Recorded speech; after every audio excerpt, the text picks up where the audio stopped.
What is going on, guys? Welcome to your third MySQL tutorial, and before we continue I want to mention this. Whenever I start teaching you guys about all the different MySQL commands, all the different things that you can do to a database, I'm going to be starting teaching you guys some very simple commands.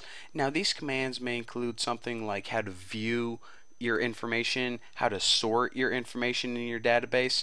However, before we use those commands, we obviously need some information. We need some data so we can sort something or view something, obviously. Now, lucky for you guys, I already made all of the tables that you guys need to follow along with these tutorials. You can download the files and use them whenever you want for 100% free.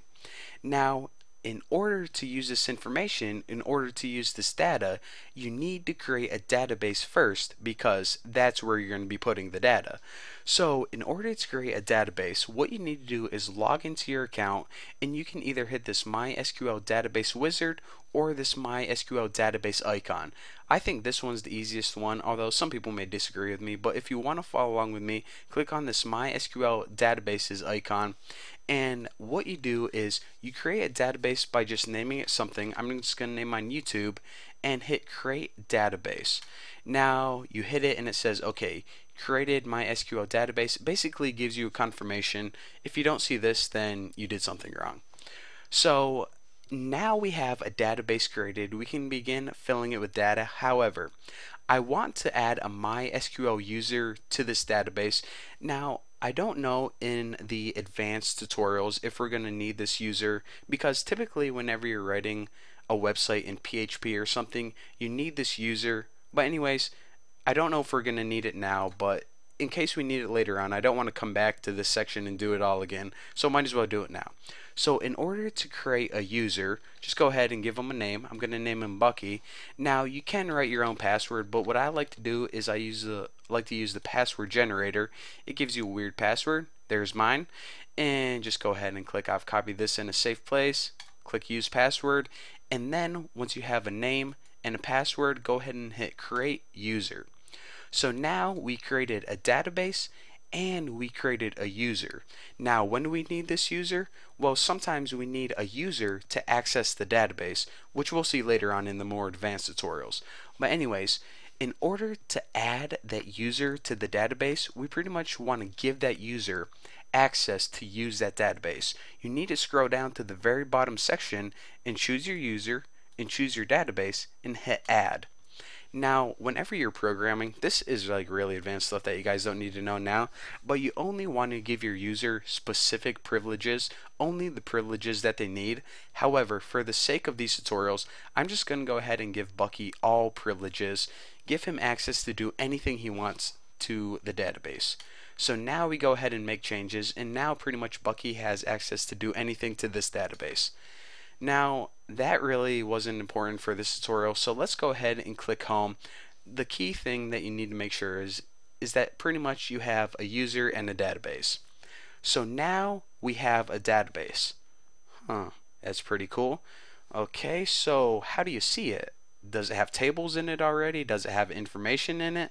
Well, in order to see your database, go ahead and click this icon called PHP My Admin.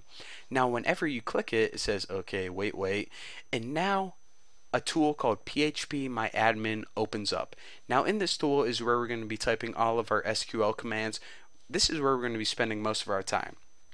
Now all of your databases are listed on the left hand side. Now obviously we just created this one called Danielle underscore YouTube, so that's why that one's there.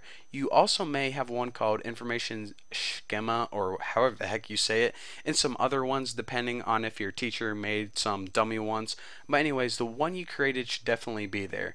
Now in order to view any tables in it, just go ahead and click the name of your database, and if you have any tables already, like for example, obviously we didn't create any tables yet, but if you do have a table like from your work, or if your teacher already created some tables for you, they're going to be listed on the left hand side. However, what I'm going to be doing is I'm going to be teaching you guys in the next tutorial. Actually, I think I have time in this tutorial, so that's what I'm going to do.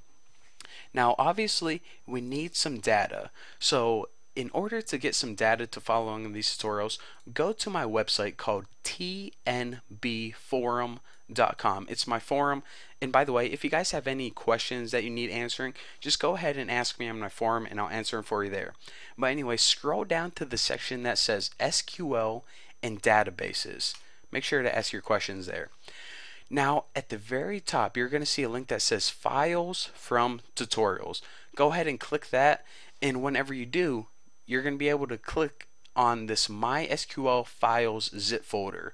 Now, go ahead and click that, and you're going to start downloading this MySQL files. These are all of the data files that you guys need. So, whenever I'm working with a table in one of my tutorials and you guys are like, whoa, Bucky, I don't have that table, then just go ahead and follow along, download the file. This is where it is. So in order to pretty much extract it, just go ahead and double click this, and depending on whatever program you have, just go ahead and click one click on zip, and then it pretty much extracts it to your downloads file. So remember, downloads, you're going to have a folder called MySQL files, and then another one, and then you're going to have a table name followed by .sql. Now remember in the very first tutorial that I said that pretty much all of the information is contained in tables. You may have a table that has all the user information, you may have a table with all the product information, you may have a table with all the video information. I'm going to name each of these files just the table name. So you're saying, okay, I followed along with your tutorial so far. I downloaded this SQL file, which whatever you say has data in it. Now how do I get it into my database right here? Well, in order to do that, you need to, again, make sure you're in phpMyAdmin and make sure you're in the database you're working in. So make sure you have the database selected. In this case, it's Danielle_YouTube. Now, once you have the database that you want to import your table into, go ahead and hit the button Import.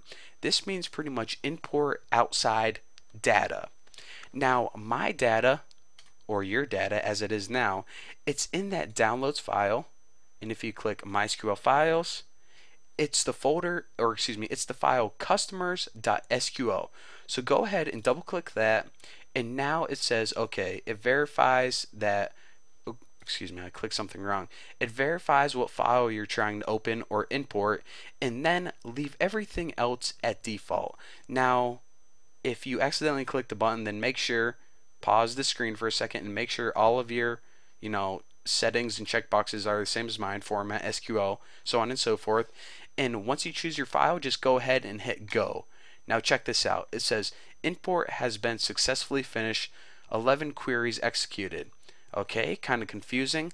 More importantly is you now have all that data I made for you guys on your database. How awesome is that? For free, didn't have to pay for anything. So you're saying, okay, I don't believe you. Well, if you don't, just go ahead and click on this customers table over here and now check it out. If you scroll, you can now see that all of the information that you guys want is right here. And by the way, if you're saying, okay, I just imported a table called customers, what the heck is this? Well, this isn't any real customers from any real company or anything. It's just a quick little sample table I made up for teaching tutorials. Basically, it has an ID number, a name, and these are just fake names except mine, that's real, address, city, state, and zip. Basically just a bunch of fake data that we can play along with and basically practice MySQL and SQL queries on it. So there you go, there you have it. That is how you get free data. And by the way, I know even though there is one file in here for now, in the upcoming tutorials I'm going to be making more tables, and whenever I do make another table, then just go ahead and download it again and it's going to be there. So I'm going to be updating this as I'm teaching these tutorials. So if you ever say, hey, I didn't get that table, well, just go ahead and download it again. But anyways, I'm rambling and I need to drink a water or something. So thank you guys for watching. Don't forget to subscribe, and I'll see you guys in the next video.